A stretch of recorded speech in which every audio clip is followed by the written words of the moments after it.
지난주에 안 그래도 반등장은 이 시작되는 건가요? 그랬더니 아직 멀었다라고 얘기하셨잖아요. 예, 예. 근데 역시나 오늘 반등 착시라는 기사가 쏟아져 나왔습니다. 아, 그런가요? 네. 아, 예. 그래서 오늘 나온 통계를 봤더니 KB국민은행 네. 통계인데 3월 전국 아파트 매매 가격 지수가 역시 7월 작년 7월 9개월 연속 하락세 오늘 기록했고요. 네. 평균 매매 가격도 2월보다 1.3% 떨어졌습니다. 낙폭이 오히려 커졌습니다. 3월에. 네.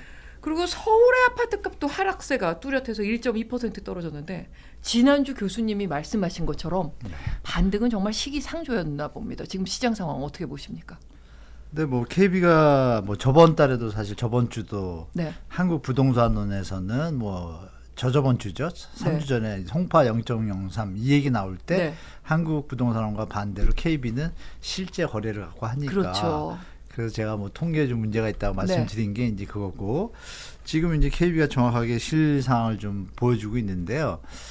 지금 시장상을 제가 보니까 이 매도 효과가 좀 올라갔잖아요. 네. 1월, 2월에 이제 막 기사도 많이 나오고 예, 예. 실제로 특례보금자 이론도 풀리니까 많이 시장들을 돌아다니셔가지고 거래도 많이 늘어났어요. 늘어났는데 매도가가 1억, 2억 올라가니까 바로 수요자들이 빠지시거나 네. 그리고 이 급매물만 찾는 분들만 더 많고 그래서 지금 부동산 현장에 제가 몇 군데 여쭤봤더니 네. 어떤 상황이냐면 오셨다가 급매물 좀 옛날보다 싼 거 나오면 연락 주세요 하고 돌아가는 분이 많다는 거예요. 그러니까 매수자는 많아진 거예요. 근데 그 매수 가격이 그 가격이 아니란 얘기죠. 지금 호가로는 거래가 안 되는 거군요. 네. 그리고 그거보다 이제 좀 급하셔가지고 내는 곳들은 거래가 되고 그래서 거래가 늘어난 거고 이 통계처럼 그리고 또 뭐 경제 상황도 좋지 않지 않습니까? 네. 경제 상황이 지금 뭐 보도에 맨날 은행 파산이 뭐 3일마다 막 들리는 느낌을 받잖아요. 그렇죠. 연초부터. 네. 그러니까 이런 것들이 부동산 시장에는 사실 하방 요인으로 작용하고 심리가 네. 지금 집 사는 마음이 이렇게 훅 들지는 않잖아요. 않죠. 그래서 네. 봄 이사철이 또 끝나고 있잖아요. 그래서 4월 되면 제가 볼 때 저번 주에 말씀드린 것처럼 이 좀 약간 하방 쪽으로 심리가 좀 바뀔 수 있다라고 좀 말씀드리겠습니다. 그러니까 지난주에 그 말씀을 해주셨잖아요. 가격이 만약에 지금 반등장이 들어갔다면 네. 매물을 내놨던 사람들이 그렇죠. 올라갈 걸 예상하고 걷어들여야 되기 당연하죠. 때문에 매물량이 줄어드는 게 맞다. 그런데 네. 지금 저 보여주신 그래프처럼 매물이 계속 늘고 있다는 건 네. 반등을 아무도 예상하지 않는다는 거겠네요. 걷어들이지 않는다는 거니까. 그렇죠. 내놓은 매물을 다시 지금 가져가지 파는 게 않는다는 낫다고 거죠. 생각하는 지금 파는 게 거죠. 낫다고 생각하는 그렇죠. 거죠. 그렇죠. 네. 그러니까 제가 말한 게 아니라 네. 데이터가 그래프가, 이게 그렇죠. 데이터가 얘기니까. 그러니까 저 그래프를 보니까 매물이 저렇게 계속 늘어나고 있다는 건 네네. 다 지금이라도 팔아야 된다. 결정적인 건 기사가 안 나오는 게 웃기죠. 그렇죠. 기사를 네. 좀 내주셨으면 좋겠습니다. 네. 그죠? 위대한 그 대한민국의 공정한 무슨 눈이라 그러죠? 기자의 눈으로 네. 이런 거를 또 그래야 또 가지신 분도 네. 착각을 해서 네. 더 받으려시다가 타임을 놓치면 네. 뭐 자기 자산 계획이 있는데 펑크가 나잖아요. 그렇죠. 이런 거 면에서 기자분들이 좀 써줬으면 좋겠다 그래서 좀 지금 부탁드려봅니다. 예. 9,500여 세대가 들어선 서울 송파구의 한 단지입니다. 강남권 부동산 가격 동향에 가늠자 역할을 하는 곳입니다. 그런데 지난달 84제곱미터가 18억 9천만 원에 거래됐습니다. 작년 12월 같은 크기가 16억 7천만 원에 팔렸는데 석 달 만에 2억 원 이상 오른 겁니다. 그전엔 일 없었는데 조금 매수 문의가 있다는 게 달라진 거죠. 강남권을 중심으로 일부 급매물들이 거래되면서 시장에 온기가 도는 분위기입니다. 규제 완화도 힘을 보태고 있습니다. 특히 다주택자의 양도세 중과를 내년 5월까지 미뤄주는 등 세제 혜택 효과가 한몫하고 있습니다. 양도에 대한 것과 보유에 대한 부담이 크지 않은 상태에서 1주택자, 2주택자들이 일정 부분 주택을 투자 수단으로 한 그런 매입에 나선 거로 볼 수도 있습니다. 실제로 규제 완화 발표가 있었던 1월, 부동산 실거래가 지수는 전달보다 0.8% 올랐는데 실거래가 지수가 오른 건 작년 6월 이후 7개월 만입니다. 서울 노원과 도봉, 강북 등 낙폭이 컸던 지역이 눈에 띄게 회복했습니다.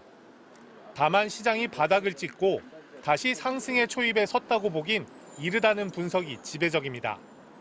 집값 상승을 이끄는 전세 가격이 하락세를 면치 못하고 있는 데다 금리가 높아 자금 마련이 어려운 것도 여전합니다.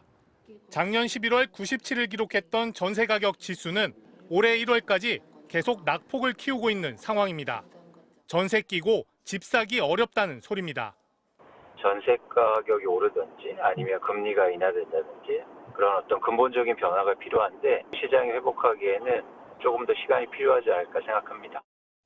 전문가들은 지금이 바닥이라고 판단하는 건 시기상조라며 좀 더 신중한 판단을 당부했습니다.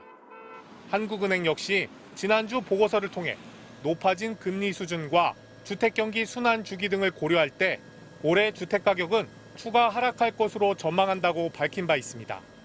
MBC 뉴스 박진준입니다. 자, 서울의 아파트 실거래가 지수가 올랐다는 지표가 나왔었고요. 이 최근 부동산 시장이 하락하고 있었고 그 하락폭이 굉장히 컸단 말입니다. 그런데 이번에 나온 실거래가 지수가 올랐다는 이 지표는 어떻게 해석하면 됩니까? 일단 한국 부동산은 통계고요. 지난 1월 기준으로 봤을 때 전달 대비 아파트 실거래가로 조사를 해보니까 네.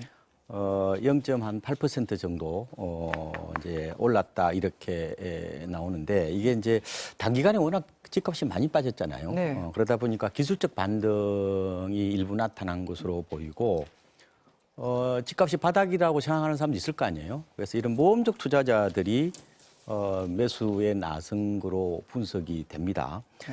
생각보다 지금 부동산 시장은 주식시장 못지않게 빠르게 움직이는 이런 현상들이 좀 나타나고 있고요. 근데 좀 흥미로운 것은 이 지역이 굉장히 좀 제한돼 있다는 겁니다.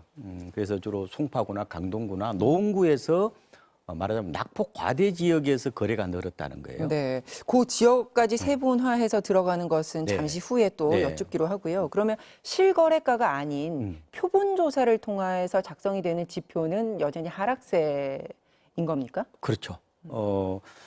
지금 표본 조사로 보면은 1월에 서울 아파트가 한 1.7%, 2월에도요 한 1% 계속해서 이제 하락 국면이고, 다만 표본 조사도 지난주를 보면요 주간 단위로는 한 0.16% 정도 하락을 했어요. 낙폭을 좀 줄이고 있는 그런 과정이다 이렇게 보시면 돼요. 그러니까 실거래가가 좀 먼저 움직이거든요. 네. 그래서 그거는 일부 반등이 국지적으로나마 나타났고 표본 조사로는 여전히 하락세다 이렇게 보시면 될 것 같습니다. 우리가 정작 궁금한 거는 추이거든요. 네. 추이, 추세. 예, 앞으로는 그러면 올해 안에 앞으로는 어떻게 전망하십니까? 저는 연간으로 일단 보면요 하락세가 좀 더 이어질 것으로 보고 있습니다. 저희 이제 KB경영연구소에서 지난 3월달에 네. 올해 집값 관련해서 전망을 냈는데요. 전국 주택 매매 가격이 한 4.1% 하락할 거로 봤습니다. 1월에서 2월까지 월간의 통계가 나왔거든요. 네. 그게 한 2.1% 하락을 했으니까 앞으로 한 2% 포인트 정도는 더 하락한다 이렇게 보고 있고, 한국은행도 최근에 추가 하락 가능성을 얘기를 했다 이렇게 말씀을 드렸는데, 어떤 이유일까요? 이게 일단은 역전세난이 여전히 심각하잖아요.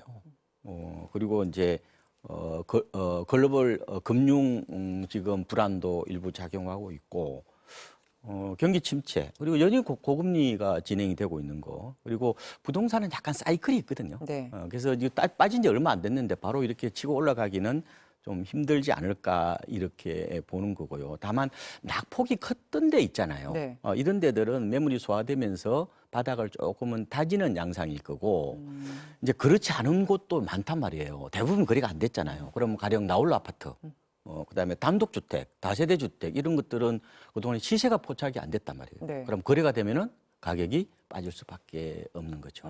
그러다 보니까 약간 통계적으로 바라본다면은 조금 더 하락세가 나타날 것이다 이렇게 보는 거죠. 네.